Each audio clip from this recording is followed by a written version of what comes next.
ಮಂಗಳೂರಿನ ಜೆಪ್ಪು ಮಾರ್ಕೆಟ್ ಬಳಿ ಒಂದೇ ಕುಟುಂಬದ 4 ಮೃತದೇಹ ಪತ್ತೆಯಾಗಿದ್ದ ಪ್ರಕರಣಕ್ಕೆ ಮತ್ತೆ ತಿರುವು ಸಿಕ್ಕಿದ್ದು, ಆಹಾರದಲ್ಲಿ ವಿಷ ನೀಡಿ ಕೊಲೆಗೈದಿಲ್ಲ, ಬದಲಾಗಿ ಕತ್ತು ಹಿಸುಕಿ ಕೊಲೆಗೈದಿದ್ದಾನೆ ಅಂತ ಮಂಗಳೂರು ನಗರ ಪೊಲೀಸ್ ಆಯುಕ್ತ ಎನ್ ಶಶಿಕುಮಾರ್ ತಿಳಿಸಿದ್ದಾರೆ.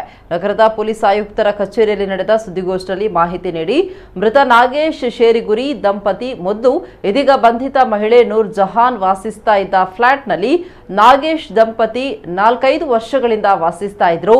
ಈ ವೇಳೆ ಮೃತ ವಿಜಯಲಕ್ಷ್ಮಿಗೆ ನೂರ್ ಜಹಾನ್ ಪರಿಚಯವಾಗಿರುತ್ತೆ. ಈಕೆ ಬ್ರೋಕರ್ ಕೆಲಸ ಮಾಡ್ತಾ ಇದ್ದು, ವಿಜಯಲಕ್ಷ್ಮಿ ನಾಪತ್ತೆಯಾಗಿದ್ದ ವೇಳೆ ಈಕೆ ಮನೆಯಲ್ಲಿ ತಂಗಿದ್ಲು. ಬಳಿಕವೂ ಸಂಪರ್ಕದಲ್ಲಿದ್ದ ಆಕೆಯನ್ನ ತನ್ನ ಸಮುದಾಯದ ಯುವಕನೊಂದಿಗೆ ಮದುವೆ ಮಾಡಲು ಈಕೆ ಮುಂದಾಗಿದ್ಲು ಅಂತ ಕಮಿಷನರ್ ವಿವರಿಸಿದ್ರು. ನಾಗೇಶ್ ಆಹಾರದಲ್ಲಿ ವಿಷ ಬೆರೆಸಿ ಕೊಲೆಗೈದಿಲ್ಲ, ಬದಲಾಗಿ ಪತ್ನಿ ಮತ್ತು ಮಕ್ಕಳನ್ನ ತಲೆದಿಂಬು ಮತ್ತು ಕತ್ತು ಹಿಸುಕಿ ಕೊಲೆಗೈದಿದ್ದಾನೆ. ಇದಾದ ನಂತರ ಸ್ಥಳೀಯ ಪೊಲೀಸ್ ಅಧಿಕಾರಿಗಳಿಗೆ ನೂರ್ ಜಹಾನ್ ಎಂಬಾಕೆ ತನ್ನ ಪತ್ನಿ ವಿಜಯಲಕ್ಷ್ಮಿಯನ್ನ ಮತಾಂತರಕ್ಕೆ ಯತ್ನಿಸಿದ್ದಾಳೆಂಬ ವಾಯ್ಸ್ ನೋಟ್ ಕಳುಹಿಸಿ ನೇಣಿಗೆ ಶರಣಾಗಿದ್ದಾನೆ. ಈ ಘಟನೆಗೆ ಸಂಬಂಧಿಸಿ ಸುಮುಟೋ ಪ್ರಕರಣ ದಾಖಲಾಗಿದೆ. ಆರೋಪಿಯನ್ನ ನ್ಯಾಯಾಂಗ ಬಂಧನಕ್ಕೊಳಪಡಿಸಲಾಗಿದೆ ಅಂತ ಪೊಲೀಸ್ ಆಯುಕ್ತ ಮಾಹಿತಿಯನ್ನು ನೀಡಿದ್ದಾರೆ. ಕೂಡ ಗಲಾಟೆ ಆದಂಥ ಸಂದರ್ಭದಲ್ಲಿ ಅಕ್ಕಪಕ್ಕದ ಮನೆಯ ಅಂದರೆ ಓನರ್ ಅವರ ಸಾಂದರ್ಭಿಕ ಸಾಕ್ಷಿಗಳು ಕೂಡ ಸೇಮ್ ಇಶ್ಯೂನ ಹೇಳುತ್ತೆ. ಆದರೆ ಮದುವೆ ಆಗುವಂಥ ಸಂದರ್ಭದಲ್ಲಿ ವಿಜಯಲಕ್ಷ್ಮಿ ಏನಿದ್ದಾಳೆ, ವಿಜಯಲಕ್ಷ್ಮಿ ಮತ್ತು ತನ್ನ ಇಬ್ಬರು ಮಕ್ಕಳನ್ನ 3 ಜನನ ನೀನು ನಮ್ಮ ಮುಸ್ಲಿಂ ಹುಡುಗನಿಗೆ ಯಾರಿಗಾದ್ರೂ ಕೊಟ್ಟು ಮದುವೆ ಮಾಡ್ತೀನಿ, ಆ ಸಂದರ್ಭದಲ್ಲಿ ನೀನು ಮತ್ತು ನಿಮ್ಮ ಮಕ್ಕಳೆಲ್ಲ ಕನ್ವರ್ಟ್ ಆಗುವಂತ್ರಿ ಅಂತಂದು ಹೇಳಿರ್ತಾರೆ. ಈ ವಿಷಯಕ್ಕೆ ಭಾಳ ದೊಡ್ಡ ಮಟ್ಟದಲ್ಲಿ ಗಲಾಟೆ ಆಗಿರುತ್ತೆ. ನೂರ್ ಜಹಾನ್ ಮತ್ತು ನಾಗೇಶ್ಗೂ ಗಲಾಟೆ ಆಗಿರುತ್ತೆ, ನಾಗೇಶ್ ಮತ್ತು ವಿಜಯಲಕ್ಷ್ಮಿ ಗಲಾಟೆ ಆಗಿರುತ್ತೆ. ಅದರ ಹಿನ್ನೆಲೆಯಲ್ಲಿ ಈ ಒಂದು ಕೃತ್ಯ ನಡೆದಿರುವಂಥದ್ದು. ಇದರಲ್ಲಿ ನಾವು ಪೋಸ್ಟ್ ಮಾರ್ಟಮ್ ಮಾಡಿ ಬಾಡಿಯನ್ನು ಅವ್ರು ಸಂಬಂಧಪಟ್ಟವರಿಗೆ ಕೊಟ್ಟಿದ್ದೀವಿ. ಬಾಡಿ ಡಿಸ್ಪೋಸ್ ಆಗಿದೆ.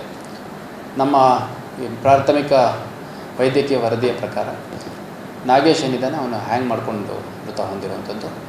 ಆಮೇಲೆ ಅವನ ಹೆಂಡತಿ ವಿಜಯಲಕ್ಷ್ಮಿಗೆ ಸ್ಮಾದರಿಂಗ್ ಮಾಡಿ ಕೊಲೆ ಮಾಡಿರುವಂಥದ್ದು.